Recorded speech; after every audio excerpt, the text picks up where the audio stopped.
Understanding your audience is the greatest leverage you can have when launching any marketing initiative. Without truly knowing their motivations, driving them to take the desired action becomes a challenge. But when you do, everything aligns. That's why in this video, I'll walk you through the essential research techniques to gather the insights you need. But before we jump in, who am I and why am I qualified to tell you all this information? My name is Iradia and I'm the founder of IDMA, which is a growth consulting and management firm for e-commerce and direct-to-consumer brands. At IDMA, we simply help e-commerce brand owners scale their e-commerce brands to multiple 7 figures or 8 figures a year by implementing our growth infrastructure into their businesses and managing it on their behalf. In other words, we partner with brand owners and take care of the marketing and sales department within their business to make it inevitable for them not to achieve profitable, predictable, and sustainable growth with their brands.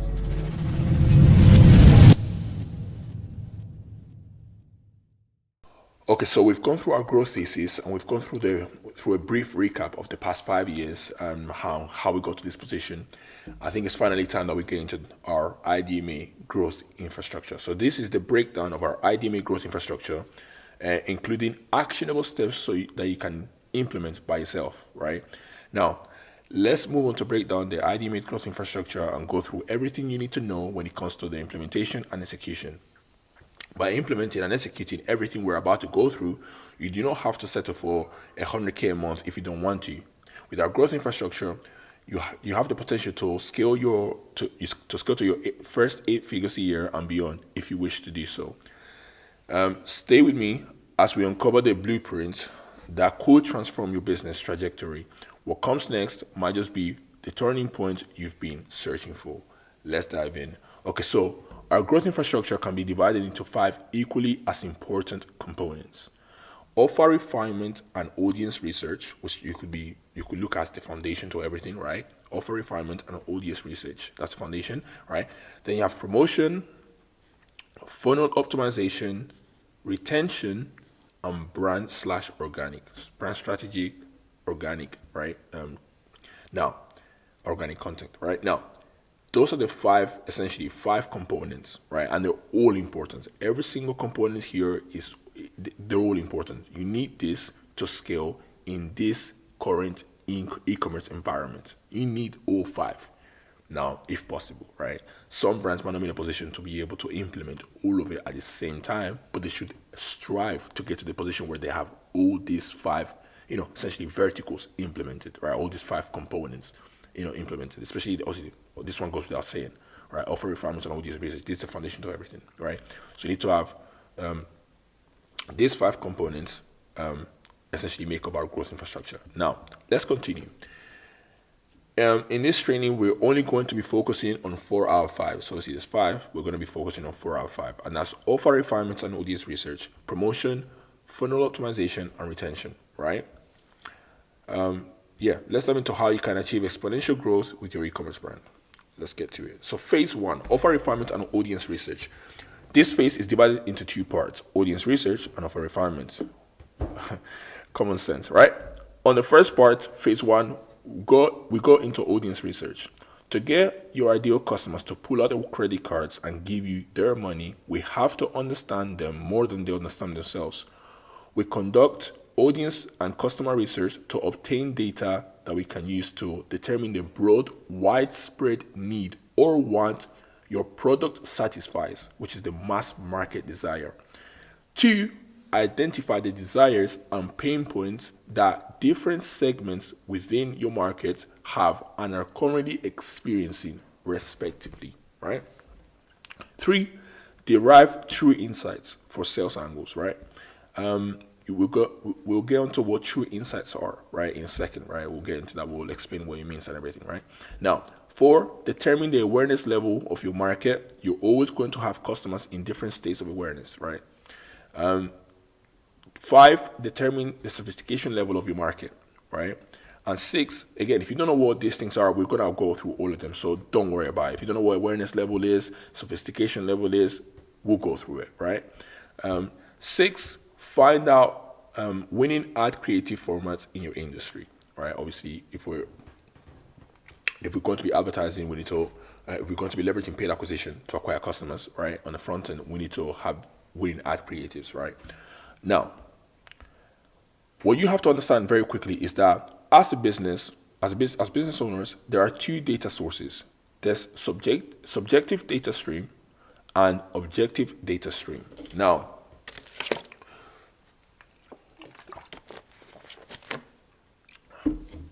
subjective data stream comes from your own insights, whereas objective data stream comes from your end user's perspective, i.e., your customers, right? We need both data sources to get true insights. This is how we get true insights: your subjective data stream and objective data stream. Insights from your own insights combined with your customers, perspective or insights. The insights that we get from your customers, essentially, right? Now, that's what makes true insights. True insights are insights backed by research and data, not just feelings or intuition, right?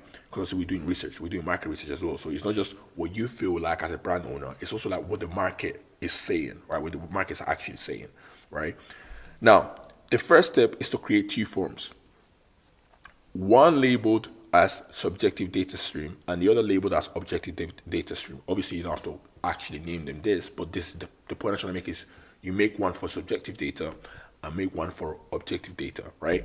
Now, you want to ask yourself, the brand owner, the following questions. We ask the brand owners that we are partnering with this sort of questions during the onboarding process, right? So when we partner with e-commerce brands, right, we ask the brand owners a series of questions. Now, these are not the exact questions, obviously, right? But these are the sort of questions that you wanna ask yourself, right? If you're a brand owner doing this, by yourself, this is the kind of question that you wanna ask yourself, right? To get information out of yourself, right? Obviously, we will be doing this with the brand owner and asking the brand owner, right, to fill out a form, right, to get subjective data. Now, who are your customers?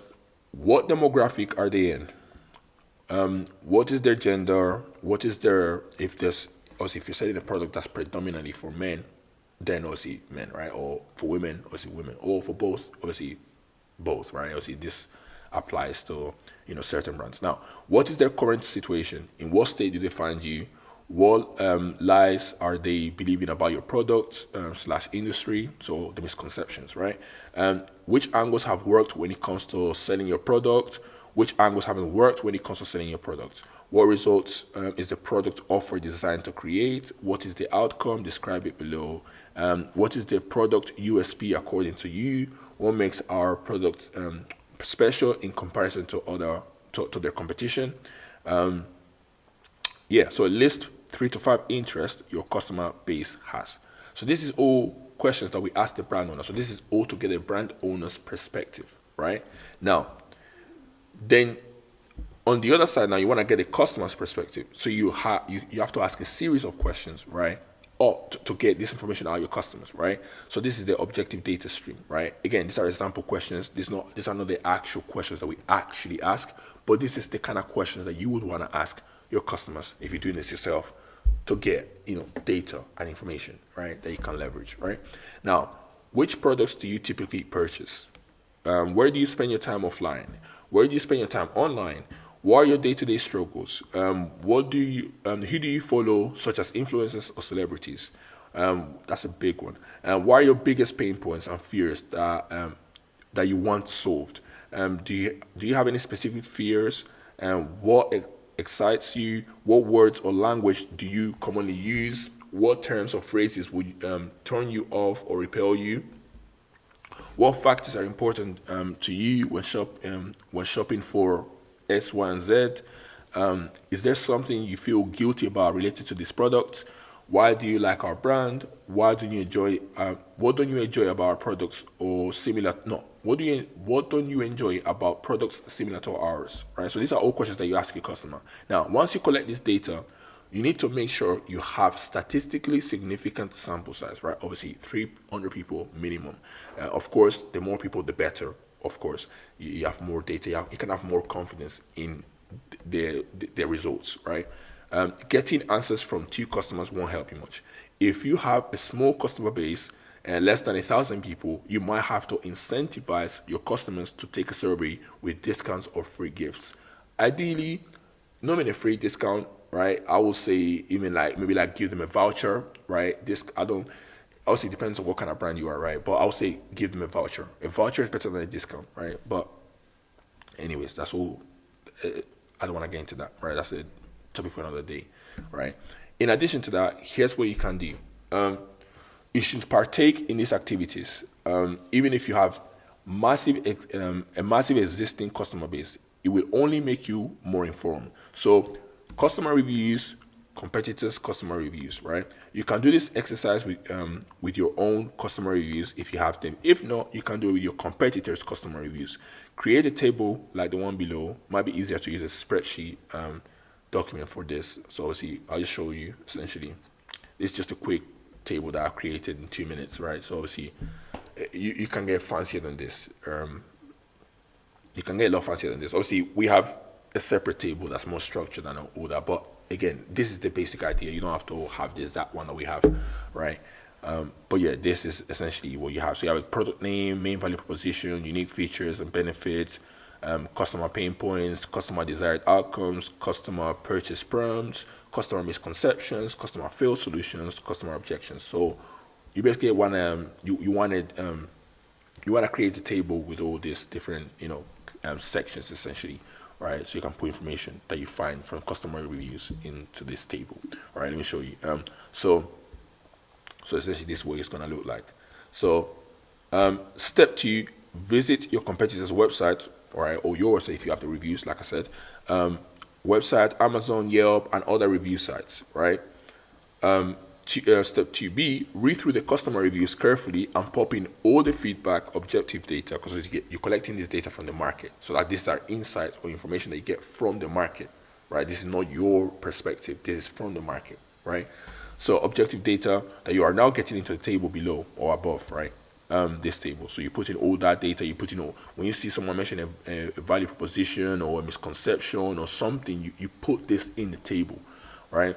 Now, this will help you understand what customers value and what issues they face. So any problems that they're talking about in the reviews, you add to the table, or any things that they're thinking about, objections, possible objections, and stuff like that, you add it to the table. Anything that you find in the customer reviews, you add it to the table. Now, next, step 3, use this information to inform your product development and marketing messaging, right? Once you do this, obviously this is time consuming, but it has to be done. If you do this right, everything else you do in advertising or marketing in general will be extremely easy, bro. Because it won't even you essentially you know what pain points your customers have, and you literally you're positioning your product as a solution to that problem. Like it's very simple. Like if you don't know what they're struggling with or what they want or what the desire is, you will never get them.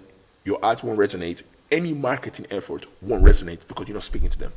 You don't know them, right? If you know them, you can speak to them, right? The way they want to be spoken to, and in a way that resonates with them, right? This is the foundation to marketing. Honestly, it's a foundation. So you can use ChatGPT to do this faster if there's a lot of reviews to go through, obviously.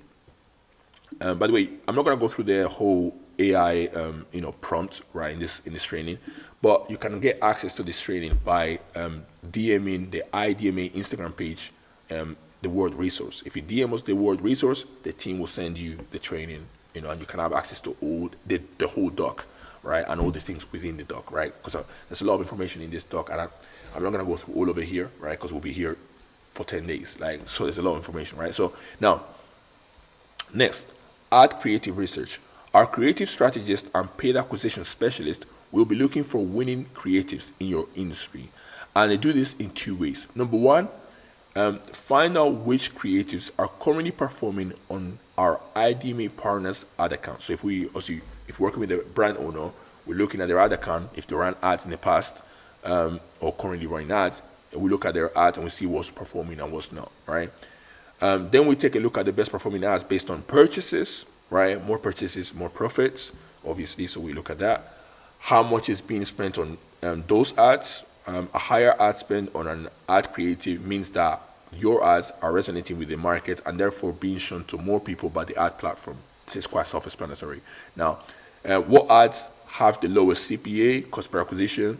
This tells you how efficiently and effectively your ads turn spend into sales, right? So we look based on these three factors. we determine which one are the best, which ads are the best ads, or which ones are the best performing ads based on these three things. All right. Now, aside from the number, aside from the numbers, we also dive even deeper into the creatives themselves to conduct a hook rate and hold rate analysis. This allows us to use and understand what type of imagery and messaging has done the best job at engaging and retaining viewers. If you do not know what the hook rate and hold rate of an ad creative is, don't worry. We'll be going through that in more detail later in this training. As I said, I'm not holding anything back in this training. Now, if a brand owner has never run ads before, we go straight into option two.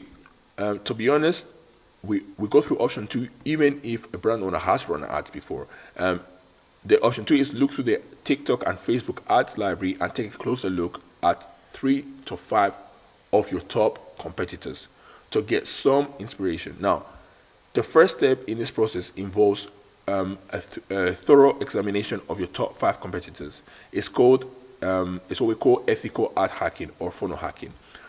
This includes not only identifying competitors but also understanding the most 3 common creative types they use in their ad campaigns. We also want to be aware of the ads that the biggest brands in your industry are running, right? The brands giving everyone else a hard time by stealing all their customers. One thing I want to emphasize here, right? This is very important, right? We are not looking to copy everything in their ads. Our aim is to determine which ad creative types or formats yields the best results for our competitors and identify the factors within these ads that contribute to their success, right? So we're not looking to copy their ads exactly the way they are, right? We're trying to pick out what's making them work and trying to take that and implement it into our own ad creatives, right? So of course, we cannot determine an ad's performance without access to our competitors' ad account. However, if we observe that they consistently use a particular ad format, it likely indicates that they are achieving good results with it. So back to our spine. Now, obviously, like I said, they're not going to be creating a particular kind of style of ad if it's not working. Like if you try a style of ad and it's not working, you stop doing it. You don't keep doing it. So if we notice that they keep doing a particular style of ad, we take that into consideration. We identify that throughout the research process, and then we take that into consideration when we're creating our own ads. Right now, you might discover that they use UGC, lifestyle images, high production videos, ads, memes, advertorial style, etc. What we do now is dive deeper into each ad concept or sales angle they utilize. Note the video hooks, advantages, features, pain points, and even the character attributes and sceneries they use. Because obviously that tells you the kind of customer they're trying to appeal to, right? Now, IDMA ad creative process. I'm not gonna go through that, right? I'm not gonna go through that in this video, in this training, right? Again, if you have access to this doc, you can go through it, right? It's very simple. Most brand owners and traditional marketing agencies are gambling or guessing every time they launch an ad. We don't, right? Now, true insights.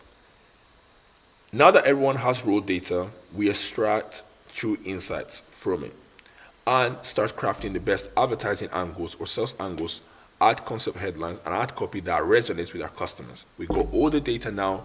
Right now, we need to extract true insights from it to start creating our ads. We're not creating the ads yet, but we need to. Right now, we collected the data. We need to extract insights from it. We have raw data, right?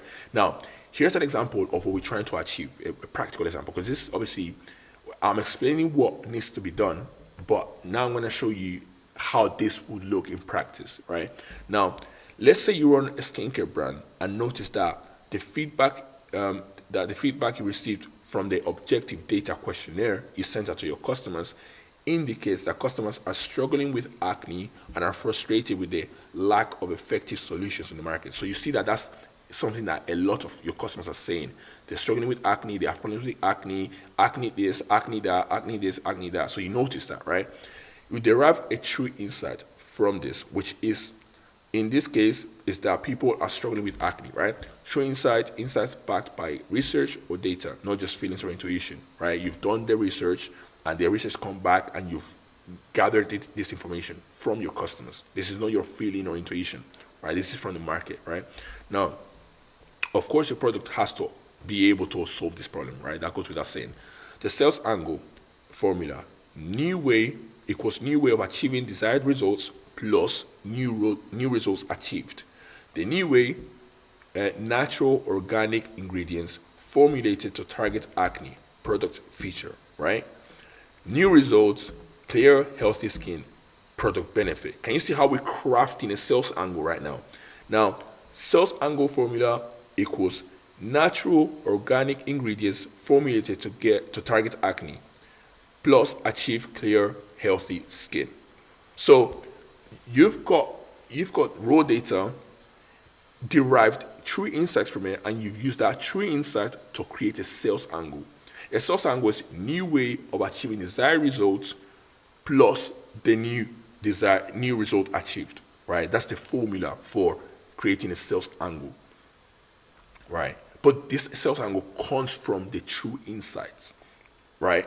Which comes from the data that you've gathered from the market. You didn't make this up. This is from what you observed the market needs and wants are. Acne problems. So you've derived the true insight and created a sales angle from that true insight. You're not making this up. Again, most brand owners don't think about this step, and this is why they launch ads and expect it to run, like they expect it to get sales when they haven't done the hard work. This is the hard part. Running ads, launching ads is the easy part. Once you know what your customers want, creating ads is in my opinion, is the easy part. This is the challenging part: finding information, gathering data, spending time going through it, right? Analyzing it, deriving it, trying to extract true insights from it, right? This is the hard work, right? Now, but if you do this right, everything becomes easy. Now, by understanding this insight, you can tailor your marketing angles or sales angles, offers, and assets to resonate with customers who seek effective, maybe even natural solutions to their acne struggles. This true insight sets you apart, sets your brand apart by addressing a specific pain point with a unique solution, appealing to the needs and desires of a particular segment of your target market. You need research to get true insights and to create sales angles from those true insights. It's that simple. Get raw data, derive true insights from it, and create sales angles from that true insight. That's it. It's very simple. Customer reviews is the best place to go, and you can even, if you have customers already, you can just send them a basic questionnaire, a short questionnaire to try and get their insights, right? I'll give you example questions, both to ask yourself but also to ask your customers. So everything's been laid out already.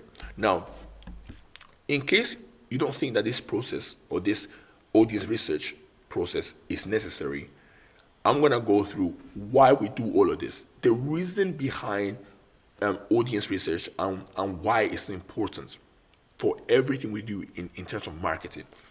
I'm going to go through that in the next section. So why do we do all this research? Why? Now, with that being said, I think we need to break this down even further and make sure that everyone understands why we go through this whole process we just went through. At the beginning of phase one, at the beginning of this phase, I said we had 6 objectives. Number 1, determine the broad, widespread need or want your product satisfies, which is the mass market desire. 2, identify the desires and pain points that the different segments of your market have and are currently experiencing, respectively. Derive true insights, sales angles, right?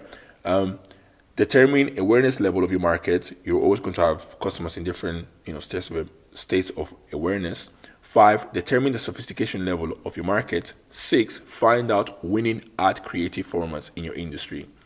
Here's why we need to find out the 6 things I mentioned above. I need you to pay attention to this and stick with me, right?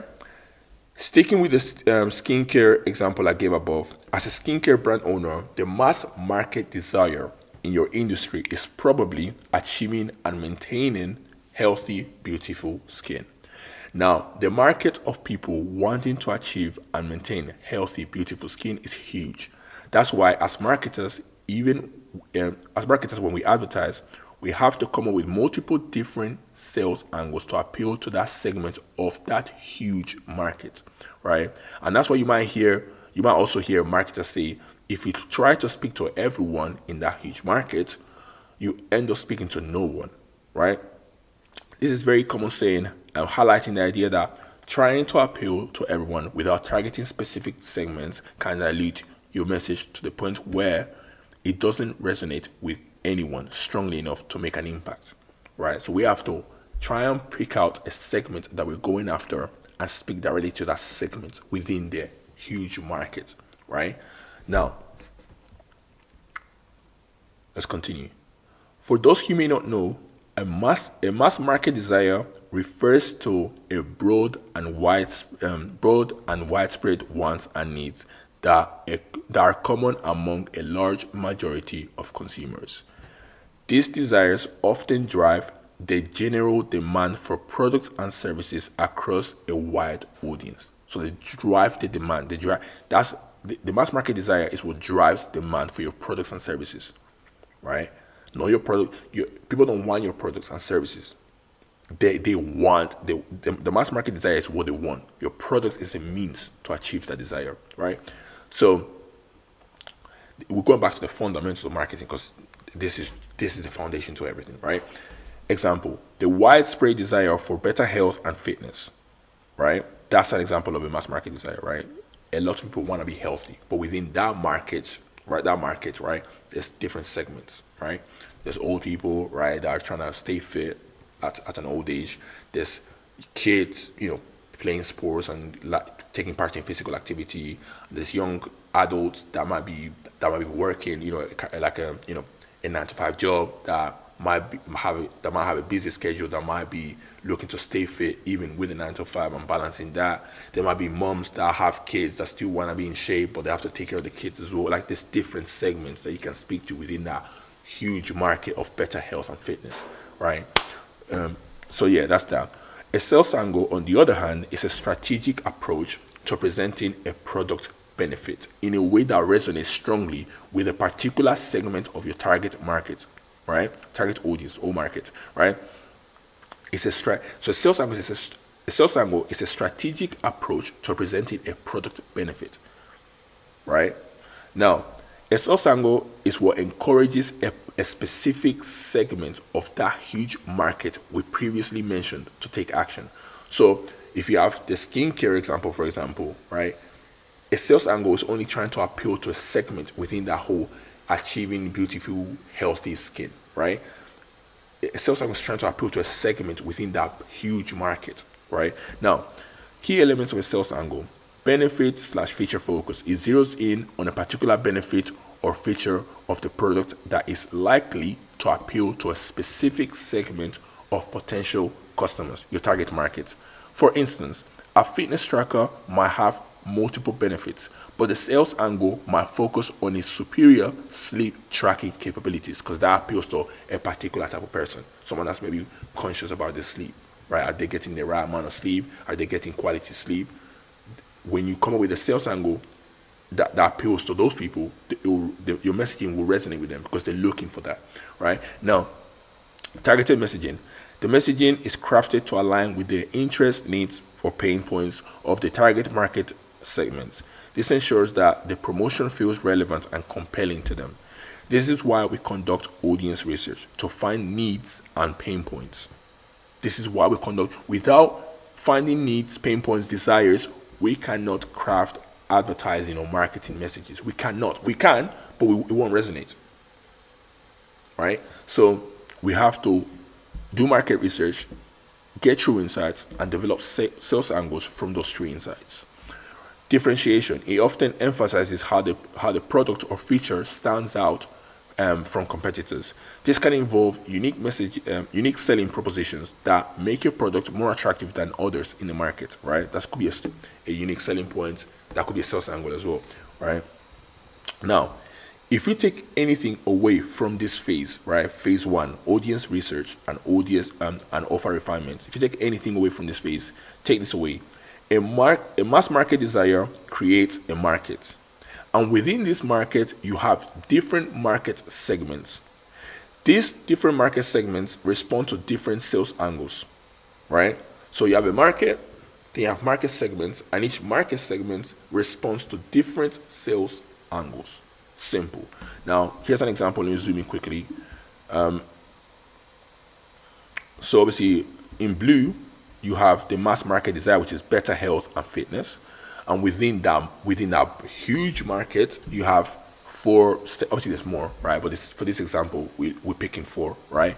We have four segments: tech savvy fitness enthusiasts, health conscious seniors, outdoor enthusiasts, and office workers. These are different segments within that huge market, right? These are different segments that we can appeal to with our sales angles. Great. Moving on. Keep in mind, mass market desire is what fuels overall product demand. The different sales angles informs the various market segments of a product's value to them specifically. A sales angle make your ads more personalized to the market segments. Each of your customers likely bought your product or is going to buy your product for different reasons emphasized by the different sales angles you used in your ads.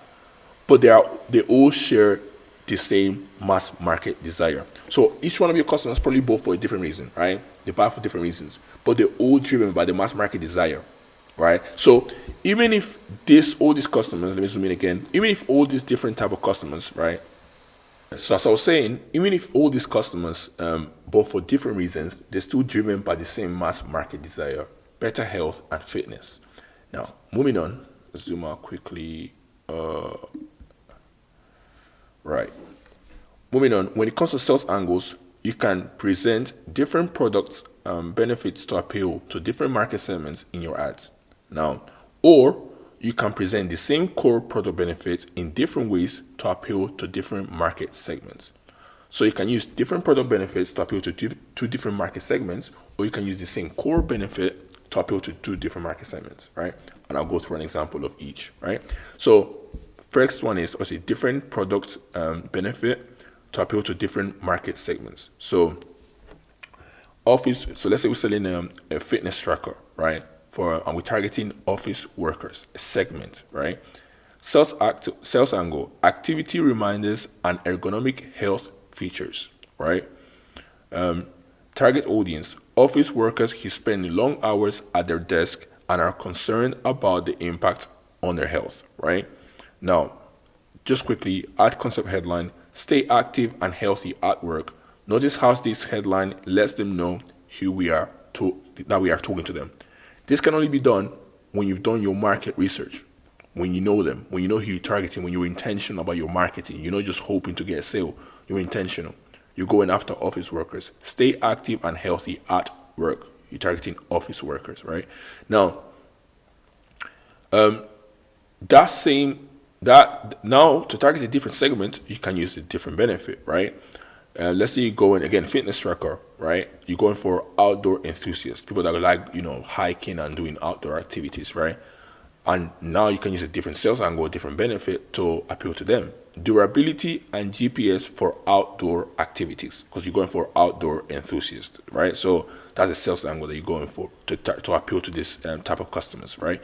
Target audience, people who enjoy outdoor activities such as hiking, running, and cycling and need a durable device with reliable GPS tracking. So using a different sales angle to appeal to this target market segment. Example, adventure-ready fitness tracker with GPS appeals to them because people that want to go outdoors, adventure, right? So it appeals to them. Adventure-ready fitness tracker with GPS, right? Now, that's an example. That's an example of how you can use two different sales angles to appeal to two different market segments. Now let's go through an example where you can use the same core benefit to appeal to two different segments, right? So the same core benefit to appeal to two different market segments, right? Let's go through that example now. Sorry to sales angles here. Okay, cool. Okay, cool. So the same core benefit, right? but presented in different ways to appeal to different market segments. Let's use the fitness tracker with mass market desire for better health and fitness and focus on the core benefit of advanced health metrics. So that's the core benefit that we're focusing on, right? Here are two different sales angles that present the same core benefit, right?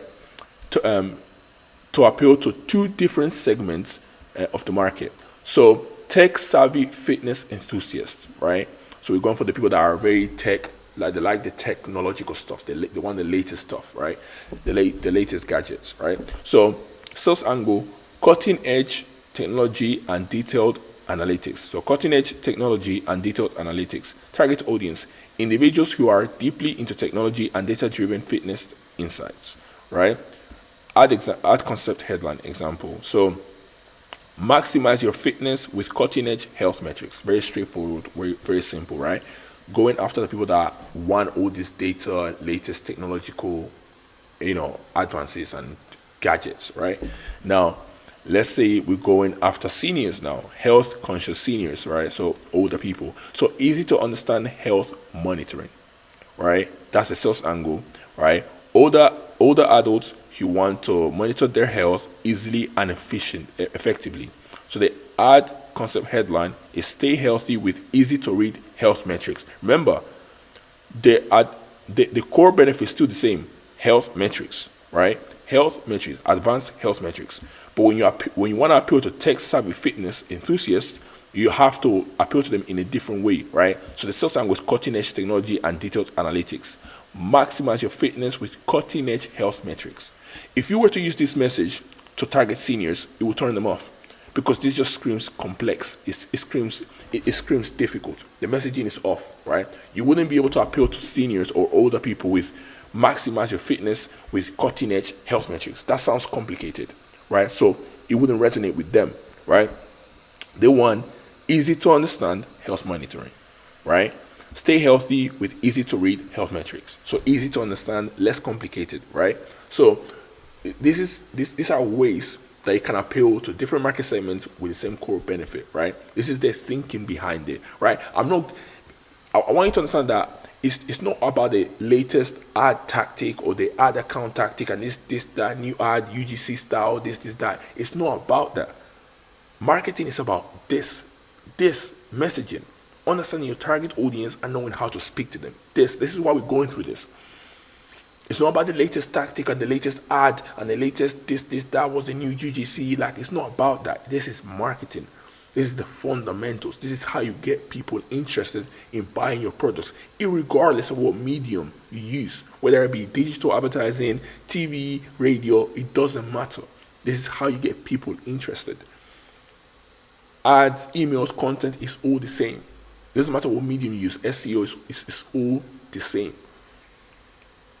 This is how you get people interested in buying your products. It's not about the latest ad tactic and the latest ad strategy. It's not about that. It's about this. The best marketers use this. They know this and they leverage this. Now, moving on. Okay, so let's go through the summary of the two sales angles. So we have tech-savvy fitness enthusiasts and we have health-conscious seniors. So let's go through the summary of the two. Obviously, this angle was had an emphasis on cutting-edge technology and detailed analytics. Benefit presentation: advanced health metrics presented as a sophisticated and data-rich, appealing to those who love detailed insights and high-tech gadgets, VO2 max, heart rate variability, and etc., etc., etc. Now, for health-conscious seniors, the angle focuses on ease of use and clear, understandable health monitoring. Benefit presentation: advanced health metrics presented in a simple, easy-to-read format, appealing to older adults who value clarity and straightforward health insights. So we're still using the same core benefit, but presented in a strategically different way to appeal to two different market segments.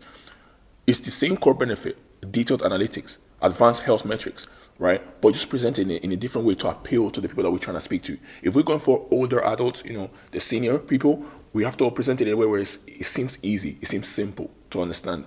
If we're going for the people that like technology and the advanced health metrics and the latest tracking, we have to, appeal to them by, making sure that they know that it's a detailed, analytics tracker, whatever the case may be. Like, it appeals to them. They see the headline and they're like, yeah, this is for me. Do you know what I'm saying to you? So it's the same core benefit, just presented in different ways. Now, by highlighting the same benefit, advanced health metrics, in different ways, these sales angles cater to specific needs and preferences of distinct segments within the broad market for better health and fitness, as I just said. Now, moving on. The identification of a market segment's desire or pain point, coupled with the product benefit or feature most likely to satisfy the desire or solve the pain point of that market, forms the core ad concept or theme of your ad. Every ad you create has to be around this theme, around an ad concept. You're not just creating ads and launching them and hoping for the best.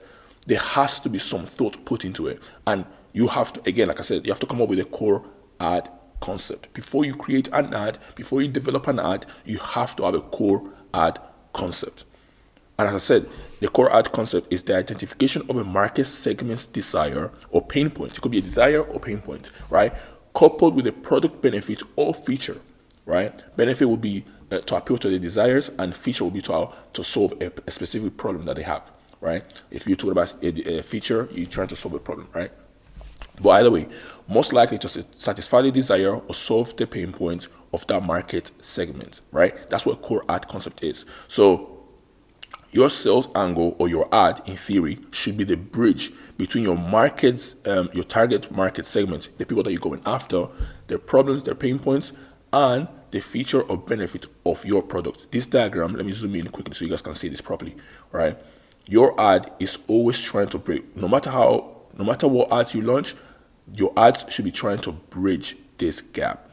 Your ads are the bridge. They're trying to bridge your market's pain points and desires with your product's benefits and features. This is what an ad is. If you do not have this, any ad you launch, you won't even know why it worked or why it didn't work. You won't know. You have to go through this process. This is why it's important to understand the fundamentals of marketing, not just what's the latest AI trend. How do I create ads with AI? It's not about AI. Successful ads have nothing to do with AI. Successful ads have nothing to do with AI. You can use AI to create successful ads, right? You can use AI to make your work more efficient, right? To save yourself time. But AI won't make your ads good. This is what's gonna make your ads good. You have to be intentional about how you create ads, and you have to have an ad concept in mind. You have to have this in mind. Your target market you have to be thinking about your target market and thinking about how you can take that and take a product benefit and use your ad to bridge that gap, right? So that's that. Now, let me zoom out quickly, right? Now that you understand how we come up with the core ad concept or theme of your ad, right? Because see, this is how you come up with it. There are two things you need to take into consideration before you start creating your ad concept headline or your ad in general, right? And that's market awareness level and market sophistication level. Let's quickly define what both of them mean and then break them down separately. Now, market awareness level is the state of awareness of your market. Market awareness level, the state of awareness of your market is their present state of knowledge about your product and the satisfaction that your product provides. How aware is a prospect of their own desire? How close is that desire to the surface of his consciousness? Is he aware only that the problem or need exists, or is he aware of any solution to his problem? And if he is aware that a means of satisfaction exists, does he realize that it lies in your group of products, or specifically in your product by name, or more specifically in your product at a given price? The answer to these questions will help you determine the state of awareness of your market. Naturally, you will always have prospects at different states of awareness, so when creating your ads, you want to be very intentional so that your message resonates with who you are trying to target. Now, market sophistication level. Market sophistication refers to the awareness and familiarity of a market with a type of product or service, and specifically the level of claims and promises they have been exposed to. In other words, how many similar products have they been told about before? So market awareness level is about how aware someone is of their problems or your solution, or if they even know that something is out there that can solve their problems, right? That's their awareness level, how aware they are that they have a problem, that there is a solution, that your product can solve the problem. Saying that's awareness level. Sophistication level, on the other hand, is more about, okay, cool, if they do know that there's a product out there that can solve their problems, how many claims have they heard, right? How many times have they seen, oh, this product can help you do this, and this product can help you do that? Like, how many times have they heard the same thing from different companies, right? So the more times they've heard it, the more sophisticated the market is, because they're more aware of different solutions that can solve their problems, right? And the harder it is to essentially sell your product, because there's a lot of noise. There's a lot of other companies that are claiming to do the same thing, right? So in the minds of your consumer, they're like, wow, they say they can do it. They say they can do it. They say they can do it. They all can do it. They can all, help, right? So the market is sophisticated, right? Now, moving on. Of course, there is a relationship between market awareness level and the market sophistication level of any particular market. And we'll get into that in a second. But first, I believe it is important that we make very clear the difference between market awareness level and market sophistication level. Market awareness level. This is about how much people know about your product. It's the general familiarity and understanding that your target market has about what your product is and what it does. Market sophistication level. This is about how much people have seen or heard marketing messages for similar products. It reflects how many claims and promises they've been exposed to and how skeptical or it reflects how many claims and promises they've been exposed to and how skeptical or discerning they are as a result. Now, moving on. When it comes to the market awareness level, there are 5 levels: most aware, product aware, solution aware, problem aware, completely unaware, right? Now, most aware, these customers are already know about your product and are ready to buy right now, today. And they just need to know the deal or offer, right? So what they just need to like a push or a nudge over the line, essentially. Now, product aware, these customers know what you sell but aren't sure if it's right for them. They need reassurance about your product and why it's the best choice. So these lot basically need a reason to choose you over your competitors. Now, solution aware, these customers are aware that solutions to their problems exist, but they don't know if your product can solve their problem. They need education about how your product meets their needs, right? So this is people that know that there are different solutions, but they don't know about your product yet. They don't know. They want to find out what your product does and if you can actually help them, right? So this is like a level down, right? Before product aware. And this is probably the stage you're at right now in relation to our services at IDMA. You're probably watching this training to find out how services can help you scale your e-commerce brand. And by the end of this training, we hope you'll be at the most aware level, ready to take action, right? Now, problem aware.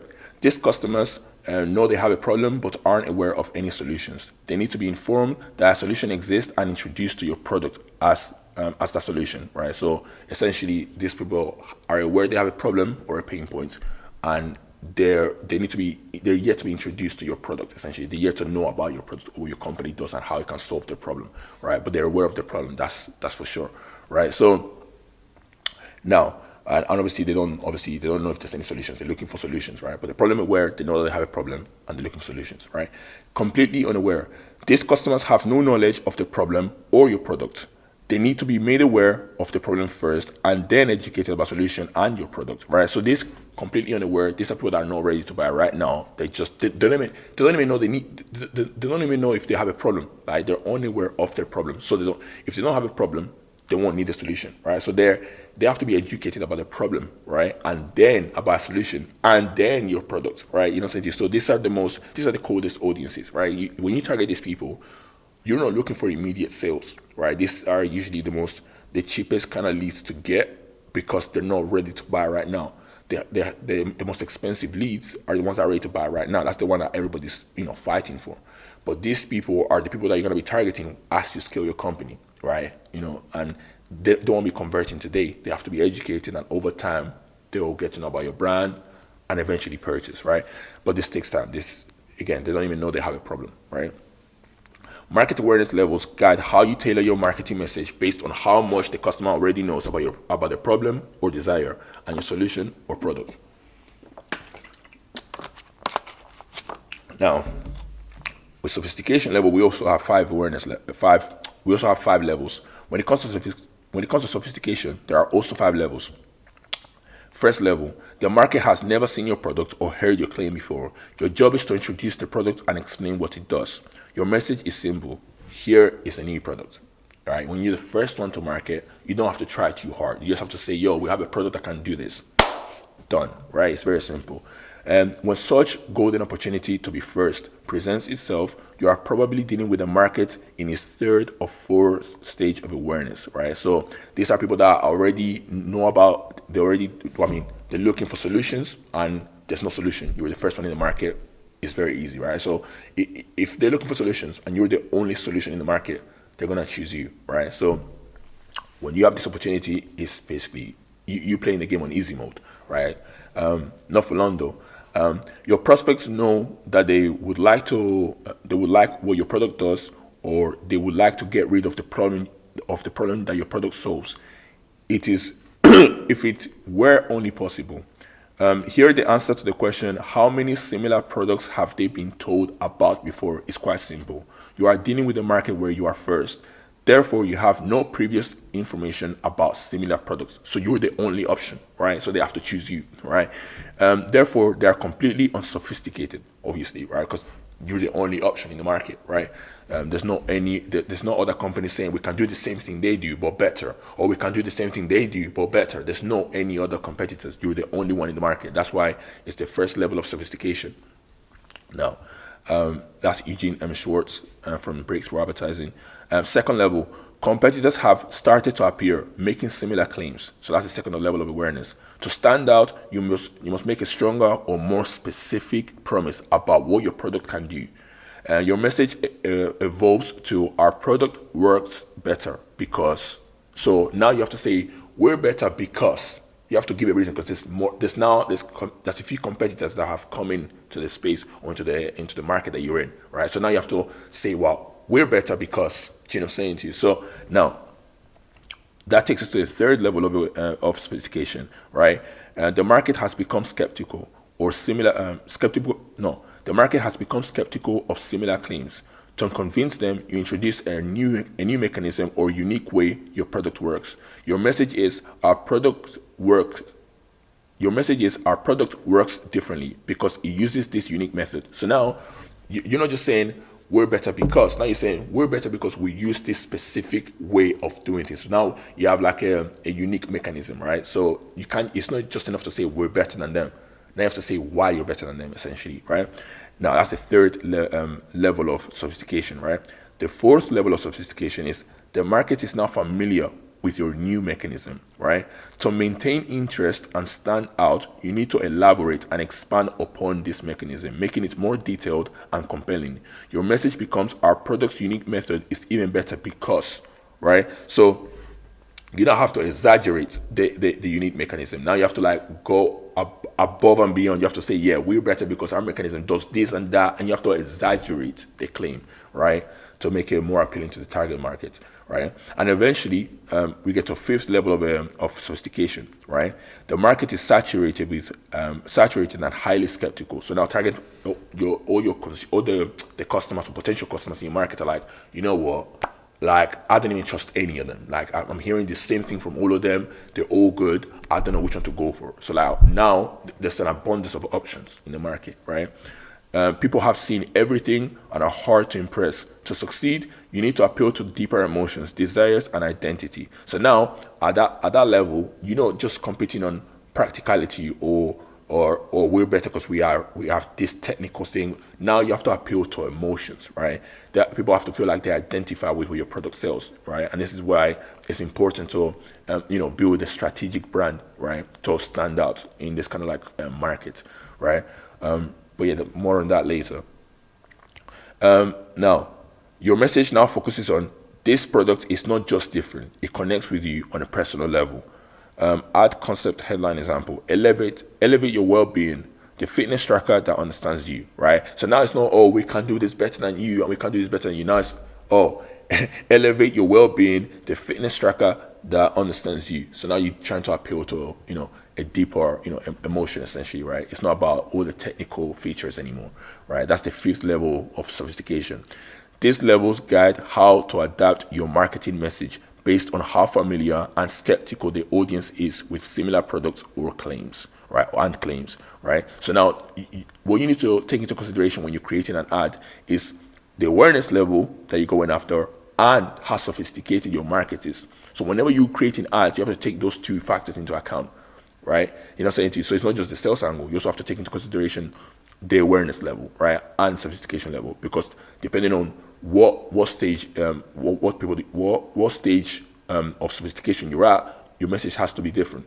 And also as well, depending on who you're speaking to, what like market awareness level of like what people in each market awareness level you're speaking to, you have to tailor your message to them as well, right? Because there's gonna be different people at different stages of awareness, right? There's gonna be people that are unaware, problem aware, solution aware, product aware. So depending on who you're speaking to, who you choose to speak to, you have to tailor your message to them directly, right?